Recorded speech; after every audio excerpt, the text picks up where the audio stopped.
So ఆయన్ని విచారిస్తున్నారా, ఆయనతో పాటు ఇంకెవరెవరిని అదుపులోకి తీసుకున్నారు, ఏంటి మీ దగ్గర ఉన్నటువంటి అప్డేట్? ఏపీ లిక్కర్ స్కామ్కు సంబంధించి ఈడీ అధికారులు దర్యాప్తును వేగవంతం చేశారు. ఇందులో భాగంగానే గతంలో దేశవ్యాప్తంగా అనేక ప్రాంతాల్లో ఈడీ అధికారులు సోదాలు చేశారు. మరోసారి ఈరోజు తెల్లవారుజాము నుంచి కూడా ఏపీ లిక్కర్ స్కామ్లో ప్రధాన నిందితులుగా ఉన్న వాళ్ళ నివాస ప్రాంతాల్లో హైదరాబాద్లో ఏకకాలంలోనే 10 బృందాలుగా ఏర్పడి 10 చోట్ల ఈడీ అధికారులు అయితే సోదాలు నిర్వహించారు. ఈ సోదాల్లో ప్రధాన నిందితుడిగా ఉన్న ఏపీ లిక్కర్ స్కామ్లో ప్రధాన నిందితుడిగా ఉండి మొత్తం ఈ వ్యవహారాన్ని చక్కబెట్టిన A1 నిందితుడు రాజ్ కేశిరెడ్డిని కొద్దిసేపటి క్రితమే ఈడీ అధికారులు అయితే అరెస్ట్ చేశారు. అతను నేరుగా ఆయన నివాసంలో అరెస్ట్ చేసిన అనంతరం ఈడీ ఆఫీస్కి అయితే తీసుకువెళ్లారు. అక్కడ అతని నుంచి మరింత సమాచారాన్ని రాబట్టే అవకాశం ఉన్నట్లుగా కూడా తెలిసింది. ఉదయం నుంచి కూడా ఈడీ అధికారులు హైదరాబాద్లో అనేక ప్రాంతాల్లో దాదాపుగా 10 చోట్ల కారుమూరి వెంకట నాగేశ్వరరావు అటు ఈ స్కామ్లో ప్రధాన నిందితుడిగా ఉన్నాడు. అలాగే వీరితో పాటుగా రాజ్ కేశిరెడ్డి బంధువులు ఆయన యొక్క కార్యాలయాల్లో సో ఓవరాల్గా 10 చోట్ల ఈ సోదాలు అయితే నిర్వహించారు. ఆ సోదాల సమయంలోనే దాదాపుగా అధికారులు ఏదైతే సమాచారాన్ని రావాలనుకున్నారో ఆ సమాచారాన్ని అంతా రాబట్టారు.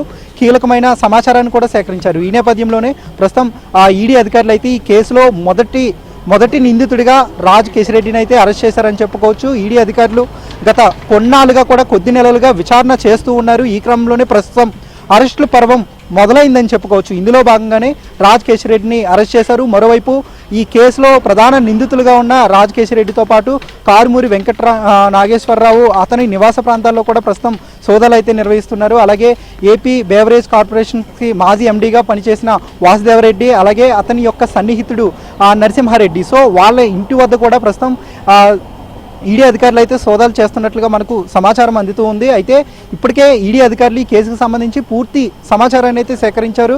అటు ఏపీలో ప్రత్యేకంగా సిట్ అధికారులు అయితే ఒక దర్యాప్తును ఎప్పటి నుంచో కూడా కొనసాగిస్తున్నారు. ఈ క్రమంలోనే ఈడీ అధికారులు అయితే ఈసీఐఆర్ను నమోదు చేశారు. ఏపీ సిట్ అధికారులు సేకరించిన సమాచారం ఆధారంగా ఈసీఐఆర్ నమోదు చేసిన అనంతరం ఈ కేసులో మనీ లాండరింగ్ ఏ విధంగా జరిగింది, హవాలా ఏ విధంగా జరిగింది, అలాగే అంతిమ లబ్ధి ఏ కోణంలో జరిగింది, ఇవన్నీ కూడా ఈడీ అధికారులు ప్రధానంగా ఫోకస్ చేశారు. అందులో భాగంగానే గతంలో హైదరాబాద్ ఈడీ కార్యాలయానికి అటు వైసీపీలో మాజీ మంత్రులుగా పనిచేసిన వ్యక్తులు విచారణకు హాజరయ్యారు. రాజ్ కేశిరెడ్డి హాజరయ్యారు, అలాగే విజయసాయిరెడ్డి హాజరయ్యారు. వీరితో పాటుగా ఈ కేసులో ప్రధాన నిందితులుగా ఉన్న వారంతా కూడా విచారయ్యి వాళ్ళ యొక్క స్టేట్మెంట్ను ఈడీ అధికారులు రికార్డ్ చేశారు.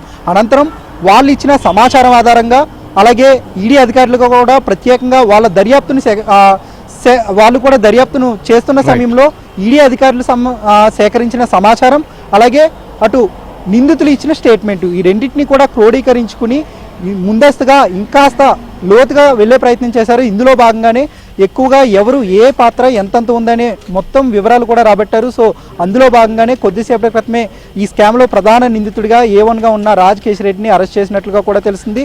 సాయంత్రం లోపు ఈ దర్యాప్తు ఈడీ సోదాలు ఇంకా కొనసాగుతూనే ఉన్నాయి. అయితే అరెస్టుల పర్వం కూడా జరిగే అవకాశం ఉండొచ్చని ప్రస్తుతం మనకు అనధికారికంగా సమాచారం అయితే అందుతూ ఉంది. ముఖ్యంగా అటు కారుమూరి వెంకట కారుమూరి కూడా అతని నివాస ప్రాంతాల్లో కూడా సోదాలు నిర్వహిస్తున్నారు. ఈ లిక్కర్ స్కామ్కి సంబంధించి టెండర్లు కావచ్చు, సబ్ టెండర్లు కావచ్చు, అలాగే రవాణాకు సంబంధించి కావచ్చు ఆర్థిక లావాదేవీలు జరగడంలో భారీగా అవకతవకలు చోటు చేసుకున్నాయి.